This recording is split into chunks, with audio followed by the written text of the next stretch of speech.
What's up, everybody?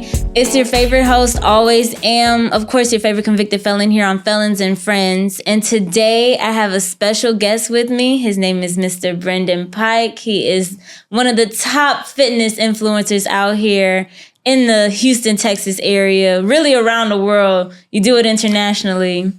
A little bit, yeah. This year will be my first international competition, so I can say I'm doing it internationally. Yeah. All right. Yeah. You heard it, y'all. He's worldwide, baby. You're trying to get your body right. Absolutely, most definitely hit him up. Today we will be just kind of talking about, I know that you have a pretty unique background. How you got for it. Yeah, how you got into fitness. And right. Yeah. So I own Pike Performance based out of New Caney, Texas. I grew up in Humboldt Kingwood area. Spent my whole life playing sports growing up, and in college, really, I had a full ride to University of Houston. Okay. Did not like it at all. As I was in the engineering program, and I wasn't thriving. I wasn't enjoying it. So I decided I needed to make a change. And when I left, I didn't have access to competitive basketball anymore. I wasn't playing basketball with any of the guys from University of Houston anymore. So I had to find an outlet. And so I just started picking up some weights. Yeah. I think I was 19 at that time. I'm be 31 next month. So, it's been 11-ish years, 10 plus years of consistency in the gym. And I'll say probably 9. It took me about a year before I realized I couldn't just eat whatever I wanted all the time. Yeah. So probably 9 years of consistency with fitness. I've been training people face-to-face and online for about 4 or 5 years now. I just never really wanted to until it became convenient. Yeah. A few years ago, I kind of saw an opportunity to take what I already knew, expand upon it a little bit, and I just started kind of getting into some specializations and learning how to offer different things to different people. So, you have your base level fitness people that I bring in that just want to get in shape. Yeah. You have your bodybuilders that need more hormone, blood work. There's some health concerns. There's a lot more muscle mass that you're trying to grow. The diet's far more strict. You got your powerlifters, which is where I'm really thriving the most now. I've got some athletes now that are ranked in the top 1,000 in the world, which is really cool for me, just as somebody randomly from New Caney, Texas, and I'm out here coaching some of these guys that are, doing things on the international level. I've got 2 guys. Shout out Chris J and Rogelio. We are going to Greece in a couple months to compete on the world stage for powerlifting, and Chris as well. Got invited to the Ghost Clash next year, which is a professional powerlifting meet, so he will officially be a professional powerlifter. Wow. It just kind of came about. It was I quit college a decade ago. Had no idea that 10 years later I'd be running, a couple of companies that are fitness based. But sometimes when you slide right into something that just fits you, it's just it's easy. It's easy. It's not work anymore. Yeah. You want to learn about it. You want to work hard at it. You want to show up every day. So that's how it's been for me over 10 years now. And you enjoy it wholeheartedly. Mm-hmm. Absolutely. It takes a different type of motivation to be able to, pour into people in that aspect of just, pushing yourself physically. Yeah, I definitely think that I thrive. So I'm not the best bodybuilder. I'm not the best powerlifter, but I do build some of the best. And I think it's just my ability to kind of get somebody to believe in themselves and tap into their potential. Yeah. If you can invest in an athlete and get them to invest in themselves, it's the same as money. You start throwing money in the bank, you start throwing those affirmations in the bank, and they start doubling up, and you start doing what you really talked about doing. You just got to have a set of short-term goals and a set of long-term goals. Start checking those boxes every day. Yeah, absolutely. Yeah, the discipline part. Yeah, motivation is optional, but discipline is mandatory. Yeah. If you cannot show up for yourself, then it's not going to happen. I like that. Discipline. Discipline is mandatory. 100%. Always. In everything, too. Business, too. Absolutely. So, the way how you got into it, you said how you came from basketball, and then you had to find just another outlet for it. What was, the college experience? Did that have any part to play aside from just being an engineering major? Because engineering is really hard. I tried to do the math. It wasn't math then. Yeah, I got to about calculus 3 and I just decided I didn't want to be doing math all day, every day. I was enjoying playing basketball in the mornings with my friends way more than I was enjoying anything I was studying. Yeah. hindsight being 2020, I probably should have just made a little shift into business. Yeah. But at that time, and we'll talk about this later, I was doing a lot of recreational things. Weeknights, weekends, didn't matter. That my head wasn't in the right spot to be making long-term decisions. So I made some, I'm going to get out of school. I'm going to go do my own thing and whatever. And it all worked out. But hindsight 2020, there's a lot of things I would not have done or continue to do with, partying, doing all the things that come with that. It's kind of like, just the college experience, I guess, so to say. People say, I played golf in college. And for me being on that women's golf team, it was like, oh, dang, like I actually got a scholarship to play golf. Like it's paying for school. And all I had to do is just do the work in class, play golf. Yeah. That was my only gig. And me seeing how like, I can get a job, I can have my own money. Like I don't have to rely on just, my refund from college or whatever. It became, oh dang, now I got my own money. So you're out there living on that FAFSA money before. Now it's like, I can buy my own weed. I don't have to sit up here and explain to my mom. My own bar tab, everything like that. I don't have to explain that to anybody. That's once you kind of get, if your mindset is already in that I'm going to go party and do that, and then you get a little bit of that freedom, and they kind of feed into each other. And if you're not careful, disciplined with it, then it's a spiral. It's a quick spiral. I spiraled. I spiraled hard. I spiraled pretty hard. I think probably one of the hardest things that I ever overcame was drug abuse when I was 18, 19, 20 years old. I think that's definitely been one of the most difficult things I've ever dealt with in my life. And you overcame it. You overcame it tremendously. I mean, I handle business now. I'm not going to be the person who tells you that I don't make mistakes and I don't, mess up or take a step backwards every once in a while. But as long as I'm trudging forward, a step backwards is not going to be, it's not going to send me back too long. I'm going to get it back. Absolutely. I don't live in, these big, long, I'm going to be sober forever and I'm going to stay 100% perfectly on track. I've never been that person. I've never found the 12-step stuff to be super ideal for me. It was always more like, I just have to take accountability for myself every day. And if I can do that every day and stack those days together, then eventually I'm at that. Now I'm at 10 years and all I did was stack days together. So. Absolutely. I have I have 4 years. I'll just round it and say I have 4 years of sobriety now. And for me personally, it has been, I can't say like all of it has been just court mandated, motivated, but it has been, times where I'm like, oh, dang, I can have a drink. But then it's like, what are you going to gain from it? So it's cost benefit, right? So the cost or the risk that you take when you're, I have what I, call junkie tendencies. Like I'm a binge person. Like if I like something, I usually get real into it. And that was the same addictive when I was doing, big time. Like, it didn't matter if it was cigarettes, beer, drugs, whatever. I take whatever it is. And I know that I have a tendency to make it more extreme. Knowing that about myself now and being able to kind of reel that in, that is how you find, your path is you just realize this is the type of tendencies that I exhibit when I'm not in control. So I just have to, every time those decisions come up, I have to ask myself, does this benefit me long term? And that's the control if you ask the question. Now you're going to falter sometimes and you're going to take that little step back that doesn't benefit you long term. But if you can stack wins together most of the time, then that's all it takes to win the championship. That's it. Absolutely. It's like an ongoing thing. I struggle with being disciplined most of the time. And I just find myself having to keep remember, okay, what's the risk? What's the reward?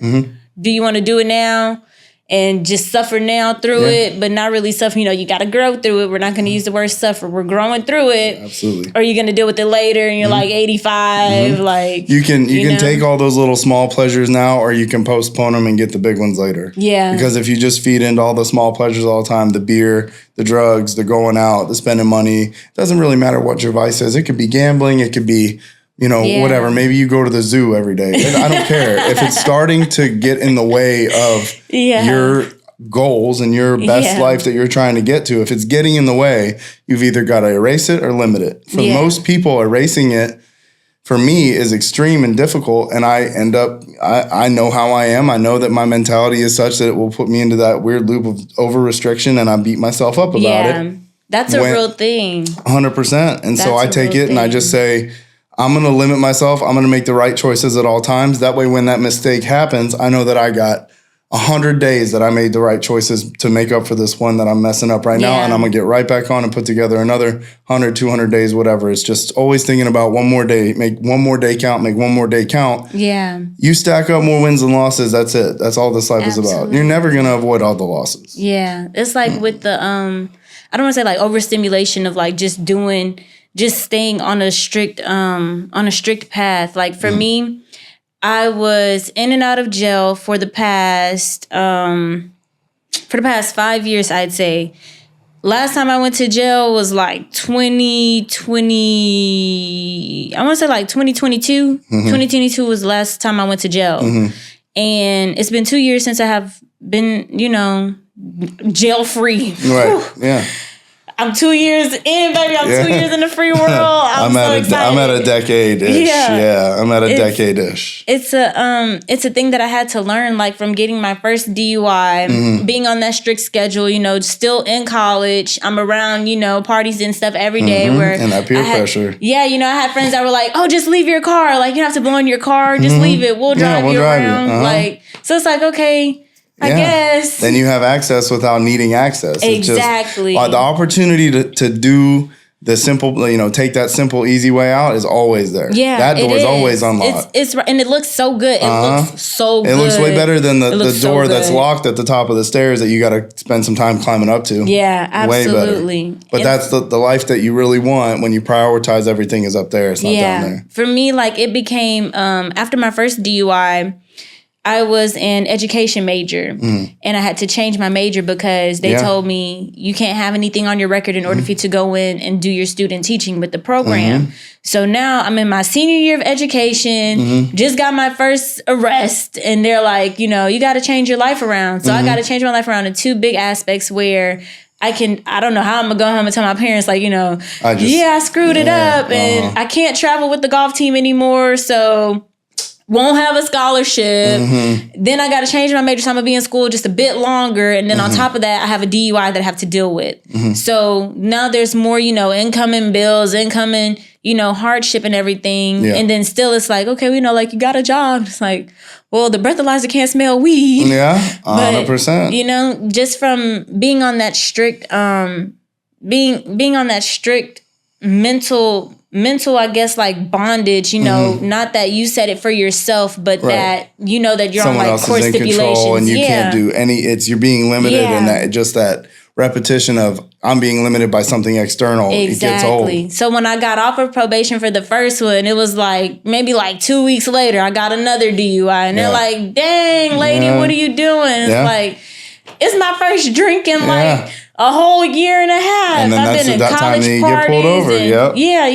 It's an ongoing thing. But to be able to recognize it and see, to have that healthy awareness mentally that, everything doesn't have to be perfect all the time. It doesn't have to be. But in order for you to be able to still be successful, you have to be disciplined and still be able to manage yourself accordingly. Because if you don't, we're back at square one. I tell people all the time that the only thing that has to be perfect is your ability to bounce back. Yeah. If you can nail that, then you can make as many mistakes as you need to make. Yeah. Some of us learn harder than others. I had friends that learned after the first time they got put in handcuffs that wasn't a very fun day for them and they didn't want to do that again. And I have friends that are in prison. I have friends that are not here. I have friends that are in and out all the time. Yeah. Some of us learn harder than others, and some of us don't want to learn. That lifestyle is appealing to a lot of people. Yeah. For me personally, I'm over that, man. Yeah, I want something different. No, I wasn't having fun when I was in trouble all the time. I wasn't having fun when I was broke all the time. I wasn't having fun when, my only escape came in the form of a tablet, a line, or a bottle. That wasn't the life that I really wanted. That was the life that was right in front of me. Yeah. And when it's consistently put in front of you and it's like, hey, you can take your mind off everything. Here's some pills. Here's some, drug you blow. Here's some alcohol. Here's, smoke a joint, whatever. And you can smoke a joint whenever you want. Yeah. I mean, dude, there's some people out there. You grow it in your backyard. There's some people out there that I know that are high every day, and that's how they function, and they do just fine. Yeah. For me, if I don't check myself, and keep myself in a place where I moderate my behaviors, I get real out of control real fast. I'll get real complacent in a hurry. Yeah. And I try to exemplify, driven, hardworking, committed to my goals and everything, because that's what I need my athletes to be. And if I'm not going to buy in on myself, they're not going to buy into me. Absolutely. But I got to check myself, because some of my behaviors are very toxic, very negative. And if I let that seed grow,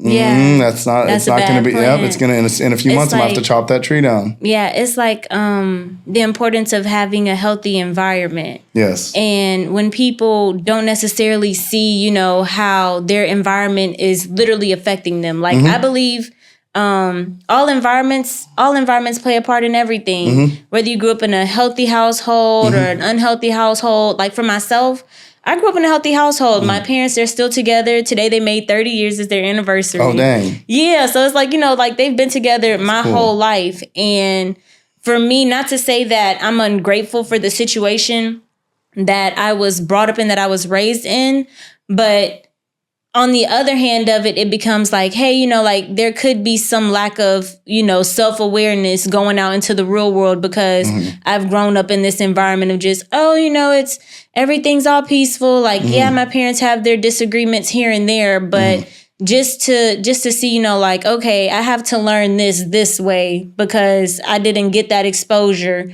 younger. Right. Other people, like you grew up in a household where, like your mom and dad might not be in the same house, or you grew up, like without a father and everything. So you have to learn, how to change a tire or something, yourself. All I know is I can call like AAA. And that's hopefully if my mom keeps me on her AAA account. Yeah, and I know that I'm going to get a phone call at some point from somebody that needs me to come change their tire on the freeway. And that's just how that goes. That is what it is. No, he knows how to do this. You're right. How you're brought up, even if you have, like you said, a very healthy, happy childhood, whatever, and household, you still there's certain things that you're going to miss out on. Yeah. And I try to now, didn't always do this, I try to say that everybody's parents, or at least try to give them the benefit of the doubt and say that they did the best they could with the tools they had available to them. Absolutely. Their parents raised them. That was imprinted on them. Your parents raised you. That's going to be imprinted on you. Absolutely. The only thing you can do is take the things that you see as negative from the way that your parents raised you, try to remove those or filter those out or mitigate them or whatever. Yeah. And take the positives, and then you usually bring those down and try to take those on with you. Yeah. But the hard part is being self-aware enough to recognize, I think, what those negative things are and how they influence you, because a lot of us just react to the world in the way that we're used to. Yeah. And that's not always acceptable or healthy. Yeah. For me, like going to jail those multiple times, I got nothing but love from my parents. My dad, he got upset really bad. He got upset really, really bad once. And it was just out of pure hurt. Like, we tried to do everything we could to help you, bring you up in a good, good household. And you're out here drinking and driving. Isn't that disappointment, that feeling of that disappointment, that hurts? That one beat me up. Seeing my dad upset, it was like, this dude don't ever get upset. And then he's always laughing and he's like, Amber, what are you doing? And now you're like, I did that to you. I'm like, yo. Yeah. I didn't mean to bring you here, but now I see, like everything it is that I've cost my parents just throughout the years, like financially with them being supportive to me, the mental disdain of not knowing, is she gonna go to jail? Is she not gonna go to jail? Is she dead? Is she alive? When you're messing up, very few people take into account how much it influences how your parents have to live now, because they live in a state of worry. Yeah, constantly. I'm still trying to like rebuild that trust with them. Oh yeah, just to like solidify, like you can trust me. Like for the longest, my word was crap. Like my word meant nothing. Yeah. Didn't matter. I could be like, yo, the sky is blue outside. My mom's like, no, it's not. Yeah. It's probably just yellow. Because you were full of shit so many times that's what they were expecting, is that you're just going to bring me more of the same old. I can't trust. Then once you break that trust, rebuilding it is so much harder than not losing it in the first place. Yeah, absolutely. And if you could just explain that, if you get that through to like some of my kids and some of my athletes, like if I could just get that through to you, if you don't mess it up the first time, it's so much easier to grow it than it is to rebuild it. Yeah. So much easier. Now, that it is. To be fair, I am the perfect example of you got to break it all the way down in order to rebuild it back the right way. But I think, maybe there were just some pieces that were not put together right the first time. And then, you pull the Legos apart and put them back together the right way. And now here I am. I'm still not all the way there. I'm missing a few Legos, but I think some people really do need to be broken down in order to rebuild. But I tell some of these kids, especially the ones with all these advantages, I'm like, man, you got it really, really good right now. And if you could capitalize on this and keep this mentality positive, your life is going to be so much easier than if you have to learn these lessons the hard way. Just learn them from me. Yeah. Learn them. Look at me. Absolutely. Look at the things that you think like, oh man, Brendan had to go through this or had to go through that because he was being a moron or being ignorant. And it's like, I was, so that you don't have to be. Yeah. I did it. And now I've taken on this role, coaching or whatever, which some of these kids, man, if you would have told me when I was 20 that there was going to be a team of 15, 20 kids that I have now that were going to send me texts like, yeah, man, really means a lot. Thanks for looking out for me. Like all this kind of stuff. I'm like, who would let me look out for these kids? But I just having all these negative experiences that I put on myself, they look at me and they go, okay, if you did all that to yourself and you're still doing okay, and you're showing up every day for yourself, like, what's the secret there? What if you already screwed it all up? How did you get it back? Yeah, and that's what I think. That's what best equips me to be able to tell them. Then, like, if you just get on the track I'm on now and stay there, you do not have to rebuild those train tracks, man. Just stay on the ones you're on. Yeah. But if you would have told me 10 years ago I was gonna have all these kids tell me all these nice things about how they value my opinion and I help them and things like that, I'm like, man. What happened? At 20 years old, I've been like, what happens to me that I turn into somebody that these kids want to listen to, because at that time, I've got kids younger than I was when I, was doing OD and did all that. And they're like, oh, I just want to thank you so much for all your attention and all your effort and everything. And I'm like, if you would have told me that when I had, when I was doing all those drugs and just really screwing off, I would have laughed in your face and been like, nobody is ever going to trust me to teach their children. No child is ever going to look at me with that kind of respect or anything like that. And here I am. And it's like, every time I get one of those, I get a little bit of imposter syndrome. I'm like, man, am I actually doing the right things? Is this really me? Like, this really happening? Like, is it really you? I just can't believe how kind some of these people that I've had the opportunity to work with have been to me. They act like what I'm doing is, helping them so much, which, I get it. That's my job. But I never expected the degree of thankfulness and like the graciousness that I get from some of these people. That's why I keep going. I love this stuff. Yeah, absolutely. When you can really help somebody and they're willing to tell you like, I appreciate you so much for all these things you've done to me. And it's this starts as a business relationship. This is you're paying me to help you do X, Y, or Z. And then once I start helping you along the path to X, Y, and Z, if I earn your respect along the way, that's the best thing that could happen for me. That's all I want. Yeah. So then when they start telling you like how much they respect you or how much they value you or whatever, it's like this started as a business relationship and now, you have this kind of bond with this person. Yeah. That is the coolest thing there is. That's coaching. Coaching is awesome for that reason. Absolutely. I can't do anything else. I can't go back to work. I go to a regular job. Nobody's going to tell me they like me at my day job. That is true. Nobody's gonna encourage you like you that. Think about Jim from The Office is not gonna respect me, man. Nah, Dwight is not gonna respect me. Nah. Absolutely. Yeah, I could never go back to a regular job. Working with people, as much as it can drain your batteries or whatever. There's nothing better than coaching people. I don't think. Not for me. So you mind touching on, you mentioned overdose. You mind touching on that a bit? Okay. How did it start? Because I know like you did like recreational, I guess, is that what it's called? Like recreational drugs? Yeah. You could call it, I treated it like it was my job. When I was, it was probably 2014. I was 21 years old. Mm-hmm. I just had no reason not to. Everyone was partying all the time. I was the one that always had access. I could get plugged in real easy. Yeah. I was selling things. I was constantly buying drugs to sell the drugs to make enough money to buy more drugs for myself and my friends. Yeah. And, I was around drinking a ton. A lot of us were drinking all the time. I had grown up around a lot of drinking, so it was easy for me. It was just like, that was just what you did. That's usually how it starts. That's just what you do. It's Thursday, Friday, or Saturday. Where are we drinking? What are we? Where are we going to drink? That was always the question. Not are we drinking? It was like, where are we going to do it? And you know, I spiraled. I was depressed. I had dropped out of school, lost my scholarship. I was doing, you know,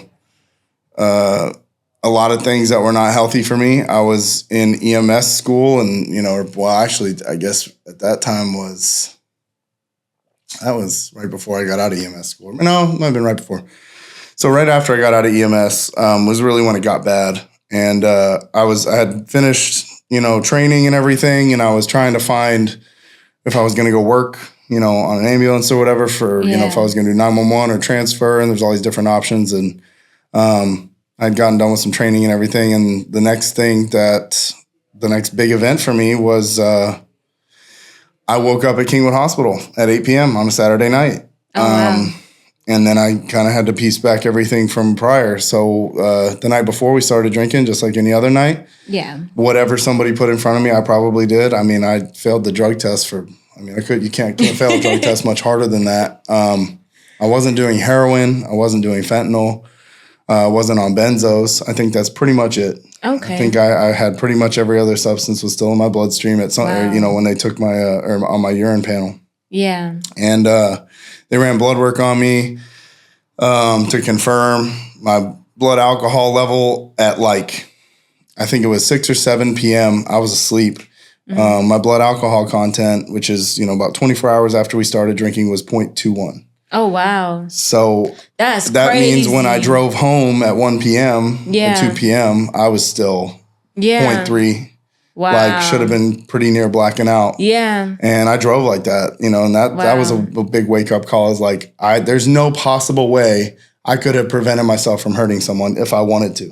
Yeah. And I didn't want to because I didn't care. I was just partying. So that was a big wake-up call. But, yeah, I woke up. I peed myself a couple times, embarrassingly enough, in the ER there, which just, you know, insult to injury. You're already there. Yeah. I'm 200 and something pounds. You know, I wasn't this big at the time, but I was lifting weights, and I was probably, you know, 210, 220, and, you know, whatever. Yeah, I couldn't move you to help you go to the restroom. I mean, I'm just slumped over in the ER. Yeah. Like, complete waste of space, just a loser. I mean, I couldn't do anything for myself. And, got home, you know, had those tough conversations with my parents about, you know, because they were really just like, what are you doing that you are on all these substances and everything? Yeah.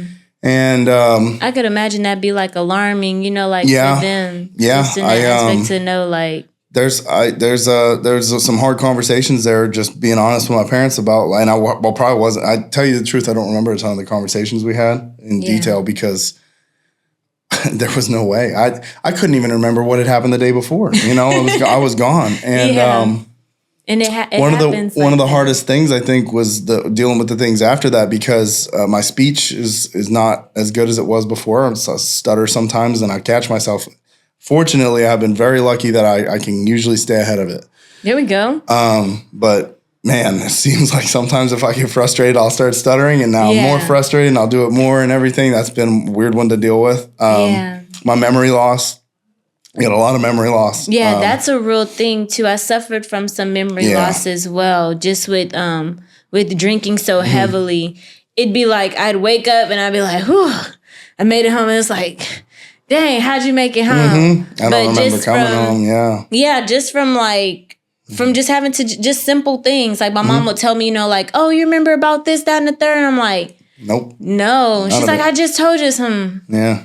Yeah, you know, it's a real thing. I lost a lot of that period of my life as just a blur. Yeah. And then, unfortunately, a lot of prior to that is in the recycle bin. You know, it never made it all the way back. And they told me that, you know, dealing with amnesia after heavy alcohol and drug use is very normal, and that a lot of it will come back. But I can tell you for a fact that it doesn't. One of the worst things that I have had to cope with in the last decade since I did that to myself, which, you know, did it to myself, made every choice all the way there, and then got sad when it happened. Like, how stupid is that?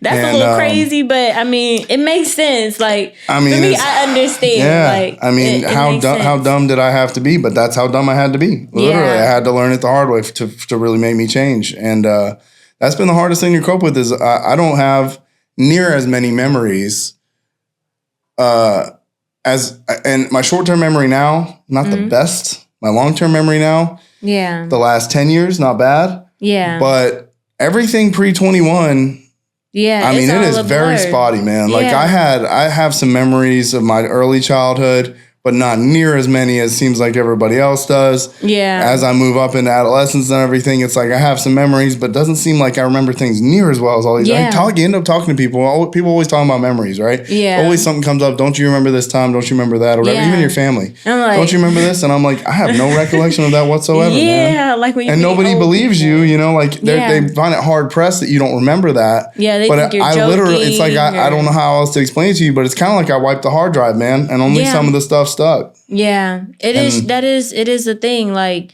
we lose brain cells and it's showing. I tell people all the time, I'm like, I'm telling you, stay away from drugs because do you know what will happen to you if you find yourself intelligent now and then you go and do some dumb shit like I did? I'm dumber now. And I know it because I know that I used to be quicker than this. I know that my handwriting was better. I know that I was better at math. I know that I was better at this and that.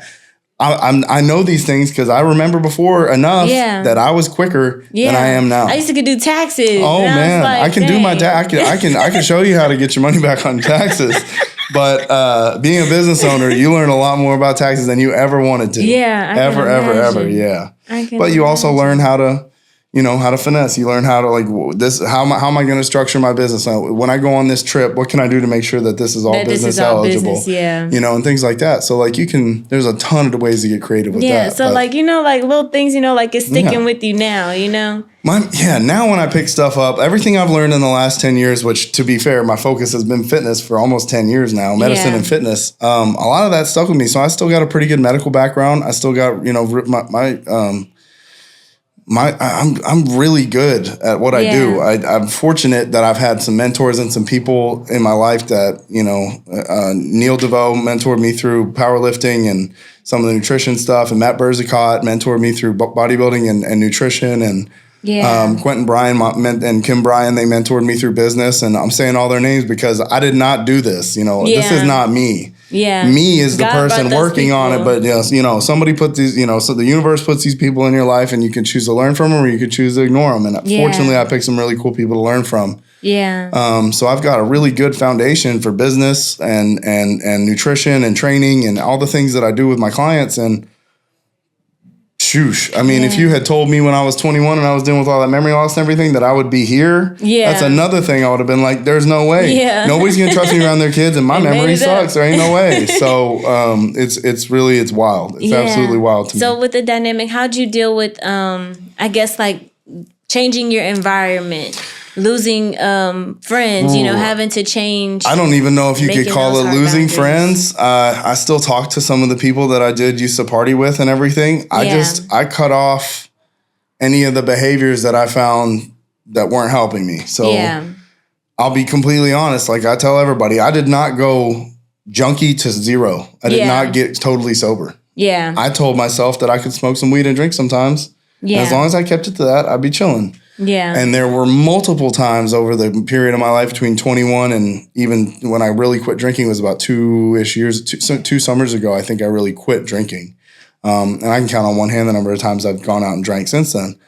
That's what's up. But I mean, and I still like smoking a joint every now and again. I'm not, I'm human. I like, sometimes I want to watch Planet Earth with a joint. It's not a big deal. For no reason. So, but I don't have a drink because I know that it offers me nothing. Yeah. In the fitness space, it doesn't do anything for your body. And in my mental space, it does nothing for me. I don't get the relaxation of having one glass of wine. That's never been me. I'm an extremist. Like if I'm going to do it, we're going to drink it. Yeah. So I know that, knowing that about myself, my life is much better when I cut alcohol out. Yeah. And I can taste a cocktail and I can have a drink. I have the fortitude to be able to do that. But I tell you right now, 99.9% of the time, I don't because I just don't want to. Yeah. I don't want to anymore. There's no benefit for There's it. no benefit to me. It doesn't offers me nothing. Yeah. But yeah, I would say I drank regularly and smoked weed extremely regularly for the period between 21 and 27, you know? Yeah. And I drank every weekend and every Saturday at the pool when I lived in my apartment and yada, yada. It goes on and on. Every time there was a social event, I was drinking. Yeah. And I'll tell you right now, I was very weak in a lot of those times, and I made a lot of mistakes in those times that I was compromised because I chose to alter my mental state with alcohol. Yeah. I would go back and undo all those and get sober if I could. Yeah. But that was not the plan. That's Yeah, not you the way I wouldn't be learned. here That's then. not the way I learned. You know, I Yeah. had to learn the hard way that it's not just cutting it down. It's making it 100% manageable. Yeah. If you're not able to manage it 100% in your life, then it's got to go. Yeah. I found to be like an issue, I guess, with me having to change the people that I would hang around. Yeah. So losing friends. I don't know if I so much lost friends as I just cut those behaviors out. So I might see you at your baby shower or your wedding or whatever, but I'm not going to see you on Friday for beers. I'm not going to see you on Saturday for just for those positive events. 100%. If you got something to celebrate, you want to invite me to it, I'm there. You know, I got friends that I've been friends with for 10, 15 years now that I might see them once a year, and that's okay. And I might see their family once a year, and that's okay. Yeah. Because, you know, maybe they want to go out and have a drink and I don't. And so we just, you know, that's not something we can vibe on anymore. Yeah. So I don't know that I lost as many friendships. Now, obviously there were a lot of people I was partying around that as soon as I was out the picture, they don't know, you know, me from Adam. Yeah. And those relationships were not valuable. Yeah. But the ones that were still valuable, I've maintained them in a way that's still positive for me. Yeah. For me, I had a few friends where I don't want to say it was like an intervention, but they kind of, I didn't go to work. I ended up not going to work, wasn't going to classes, already not on scholarship in school. And two of my friends came to me and they were like, you know, hey, are you good? You know, like, what's your problem? Why are you at home? That was the thing, you know, why are you at home? What are you doing? I'm like, I'm not doing anything. She's like, I know you're not doing anything. That's what are you the problem. doing? Because, you know, you end up not having a job. You're not going to finish school. You can't come sleep on my couch and eat all my noodles because I'm probably have noodles too to eat because we're all growing as, you know, young adults. So for that was one of the hardest conversations that I had to hear from people that I consider to be my friend. It was a eye-opener just to acknowledge, you know, this person genuinely cares about you because they want what's best for you, and they're calling you out on your crap. The other people were like, where we going to happy hour? You know, you just got off probation. Your real friends are the ones that are willing to tell you when you're screwing up, not the ones that are going to just go along with it. If they go along with it, that's not really your friend. I know it's hard for a lot of people to hear, but if somebody's not encouraging you to do better, they're not your friend. They're not your friend. They could be an acquaintance. They could be your homie, but they're not your real friend. Yeah, it's one of the hardest things to get through, I guess, like not necessarily, well, even to the youth. Like, it's really a hard lesson to have to hear that a person that you genuinely like, genuinely been spending all your time with, you know, you have the most fun with this person. But if that person can't, you know, help build you up in your time of need, if they can't see, you know, hey, that you're falling behind in some capacity and they can't try to tell you, hey, you know, you need to stop and, you know, get back on your stuff. If they can't tell you that, that's not your friend. No. Like the people that would hit me up, you know, I was working in the media scene for a while and going out on different interviews and stuff in the club, listening parties, like album release parties. I was always in the mix of things. So alcohol, they got free shots. I'm right there front and center. Why not? That's it. Absolutely. Whoever brought with me, they with me too. Yeah. We right there. It's a whole thing. So it got to the point to where I'd be hanging out just with, you know, just people just who were just there for, oh, you know, we all with Amber, we're going to have fun. We're going to have a blast. You know, it's free liquor, free hookah. Like, we in the DJ section. It's funny how when you look back, you realize how many situations people only participate in for alcohol. Yeah. It's a lot of situations that are alcohol-based in culture, in our culture. And it's because it's legal. If you can handle it, if you can handle your alcohol and you know that you can get to that little spot where it gives you that euphoria and that you can check yourself, all for it, dude. You do whatever you want. Now, don't get behind the wheel of the car or whatever, you know. But do whatever you want. Like, I'm always a big proponent of you need to do what makes you happy. If that's something you really don't want to give up, it brings you joy. Or the beers with the boys on Friday is something you're not willing to give up. Yeah. Dude, go for it. You do you. Yeah. I know me, and I know that that's not an option for me. That's not somewhere I can live. I can't live in that little tiny little sliver of like, I know exactly where I need to be when I drink to be healthy and happy and responsible. That's the thing that scares me. It scares me now because I know that I'm coming off of my probationary period, and I'm happy to say that, I've done 4 years without alcohol. Like, I'm alcohol free, weed free, and it just gets to the point to where it's like, okay, now that I won't have these stipulations bound on my life, so to say, I mean, will I be able to continue it? And for me going into rehab and stuff, when I went to rehab, it was just, I learned a lot of like self-love, like how you can't relate to the 12 steps. Me either. They're like, first you have to find God. Like, I knew God, he knew me. Like, we I just wasn't listening. You feel me? I wasn't being obedient. Yeah. They're like, admit to yourself you're an alcoholic. Like, I don't wake up craving alcohol every day. I don't have to, I can live without it. Clearly, I'm 4 years sober. Right. But just the fact that, there's a lack of like self-discipline that's strained. There's a lack of self-love that's strained in that aspect. I feel like, if you really want to get over something, love yourself enough and you'll be able to. So the way I think about it is like, if you really love somebody, how much attention do you pay to them? Do you tune in on that, right? And you can start picking up on how they're feeling without being near them. You start tuning in on that because you love them that much, and and that love gives you an ability to tune in, right?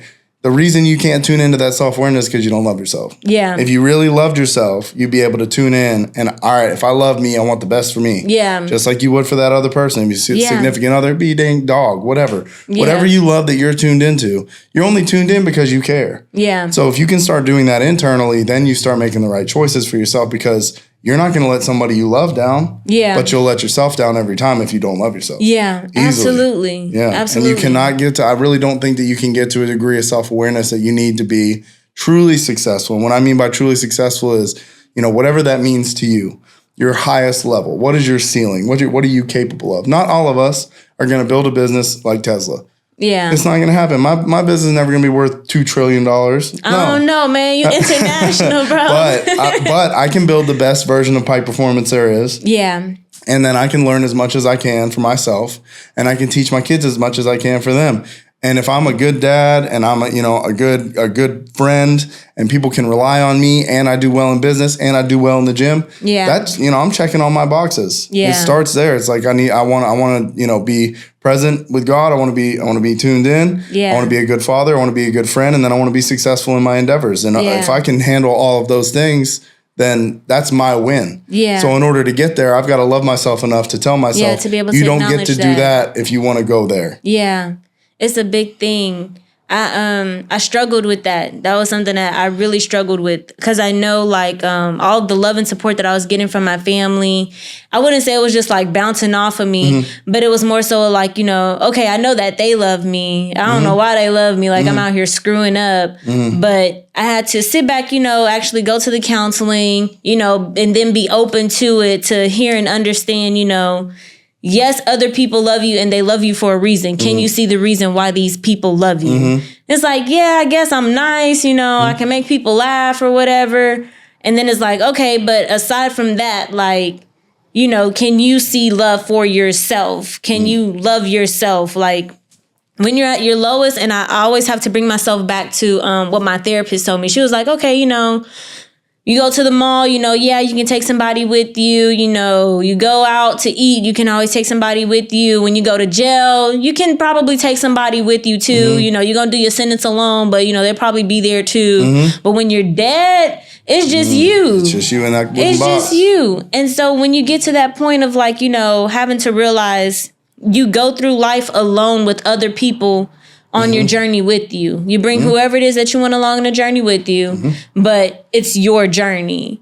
So I had to learn, just, hey, value yourself. You're out drinking, whenever I was out drinking, people didn't care about, how you look, how you act. It's just like, oh, dang, look, she's over there acting a fool. Like, nowadays, if I go to a lounge or something and I see people drunk, it's like, ooh, dang, somebody needs to pull her skirt down because she's dancing a little too hard and, you know, she's not aware.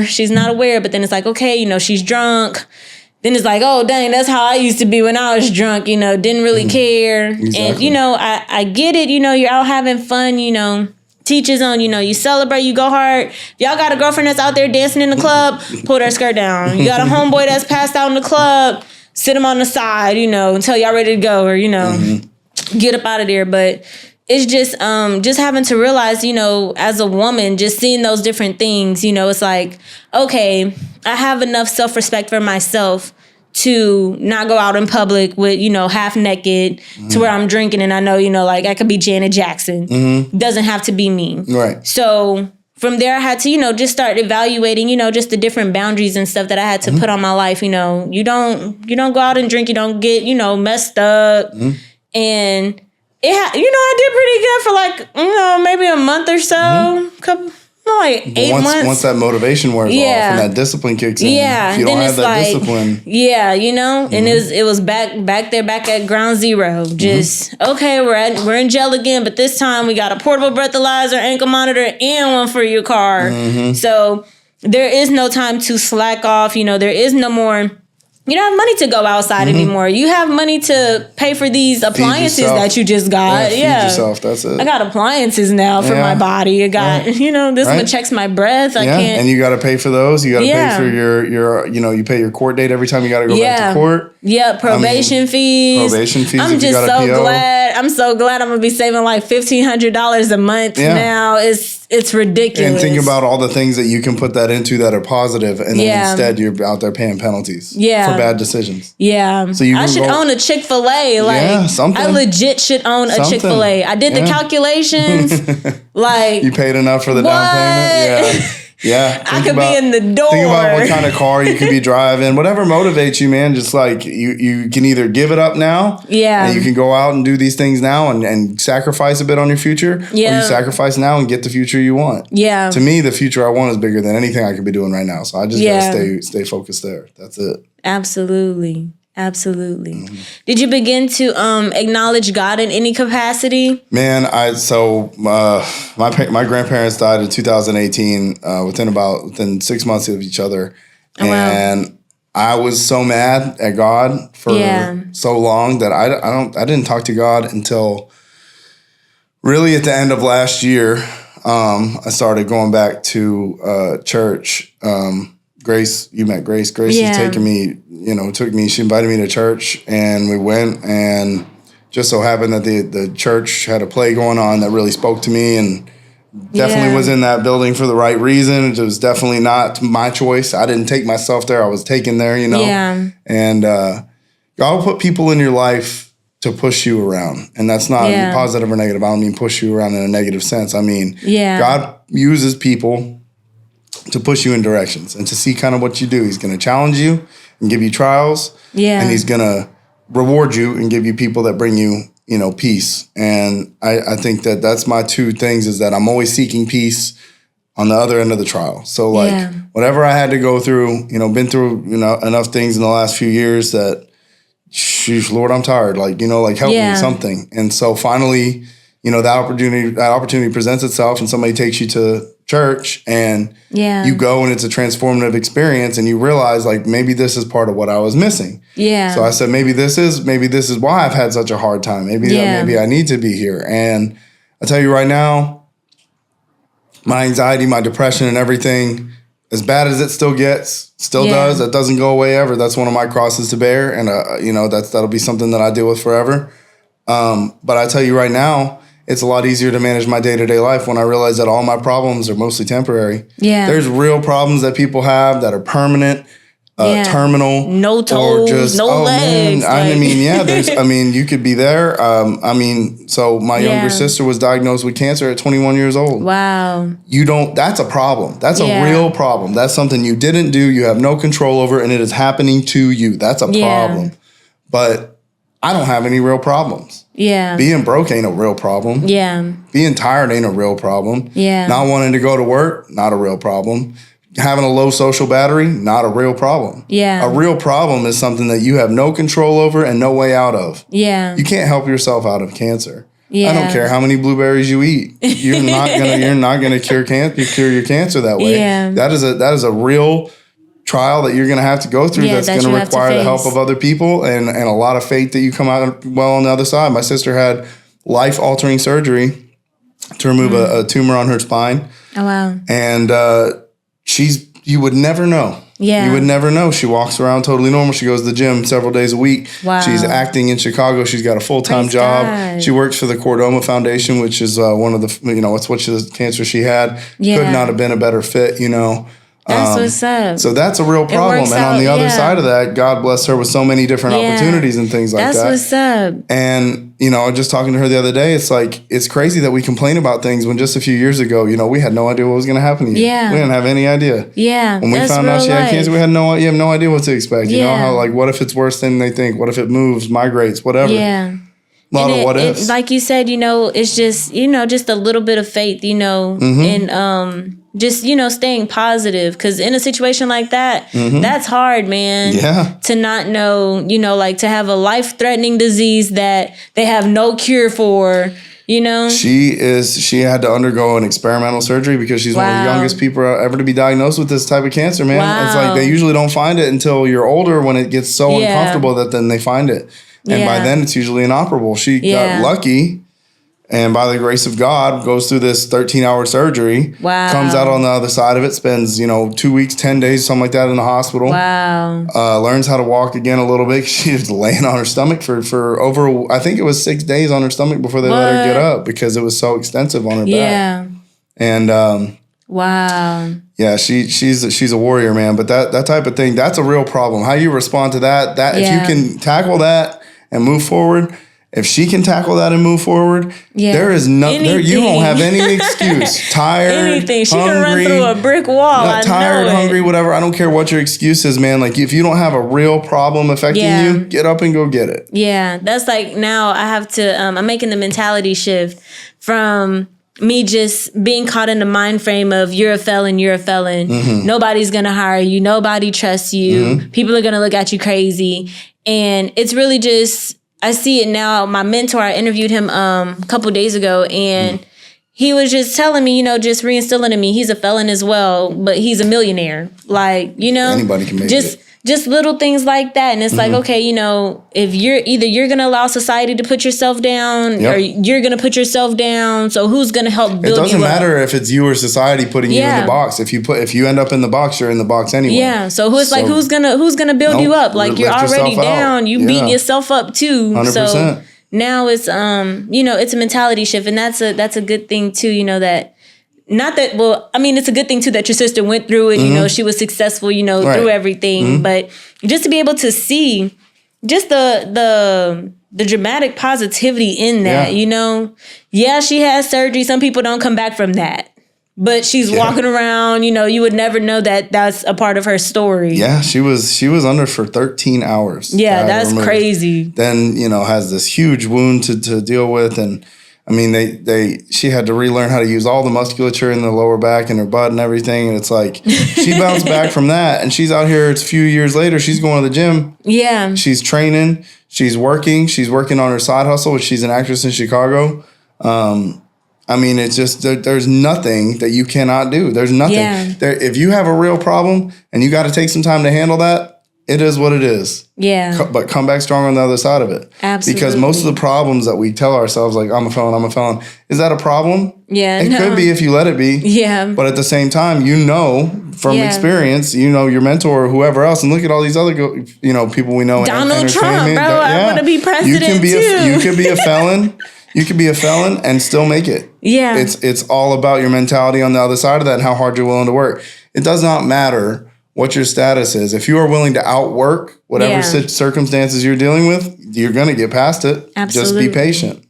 That's probably the hardest. I hate saying be patient because I'm like, man, I swear sometimes I'm the least patient person there is. I want results now. I want my clients to win now. I want to look back, I want to, when I'm dieting, it's like, why don't I look competition ready now?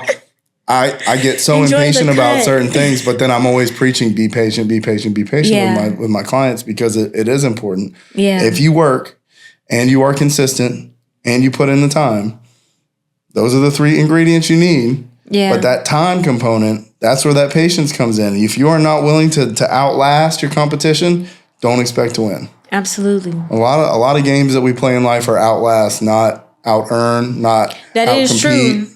True. Business.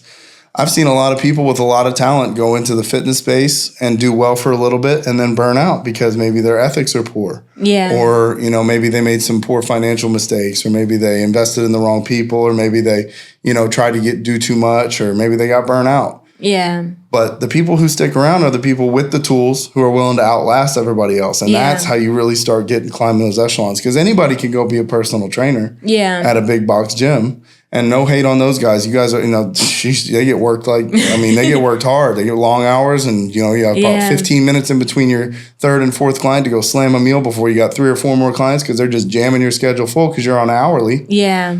Those guys work really hard, but anybody can go get that job with a certificate. But not everybody can be a successful business owner, because it takes so much more faith in yourself to do that. Nobody's going to write you a paycheck. Yeah, I'm not going to come in, hey, you got to be to work. Nope. You're signing your paycheck. You're signing your own paycheck. So if you can't keep your schedule and show up and do the work, don't expect that check to hit, because it won't. Nobody's going to pay you if they don't buy in. Absolutely. So I guess as we wrap up, any word of encouragement that you can give to the audience that might be going through something, might know somebody going through something, either just with I want to say either just with, with being in trouble, overcoming those situations, or just encouragement in general. I'll say it this way. I spent a long time in the mud, a lot longer than I needed to be, because I told myself that's where I belonged. Wow. I told myself over and over again, this is who you are. This is how you behave. This is what you do. This is how your life is going to be. And I hope that for a lot of anybody that this might help, I hope it doesn't take the things that I did to myself, the extreme nature of what I did to myself, and the hole that I put myself in, almost literally, Yeah. I hope that you don't have to learn that way. Because if you can take the time and sit down with yourself and be honest and say, I deserve more as long as I behave in a fashion that earns that. Nothing is given. It's always earned.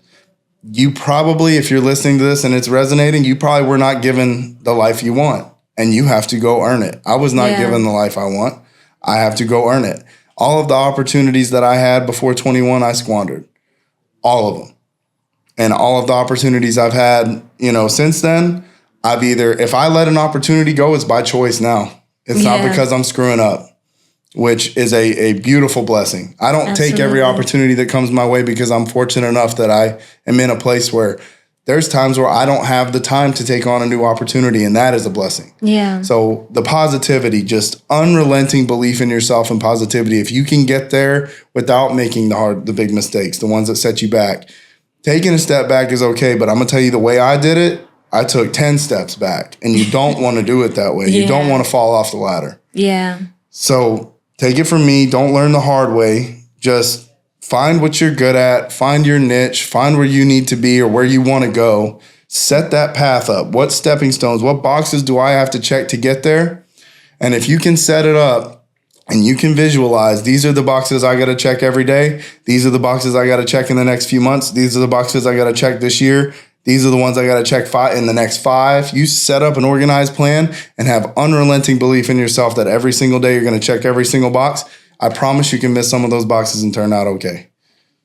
But you got to believe, you got to just buy into yourself. Nobody's going to buy into you if you don't buy into yourself. That is true. That is true. Invest in yourself, 100%. Absolutely. Tell yourself you can do it over and over again. You'll start to believe it. Absolutely. Well, thanks a ton for being on the show. Absolutely. I appreciate it. We've been trying to record this for a minute. Yeah, but we got it done. Yeah. So be sure that you tune in to the next episode. And as always, I'm your host, Always Am. This is Felons and Friends.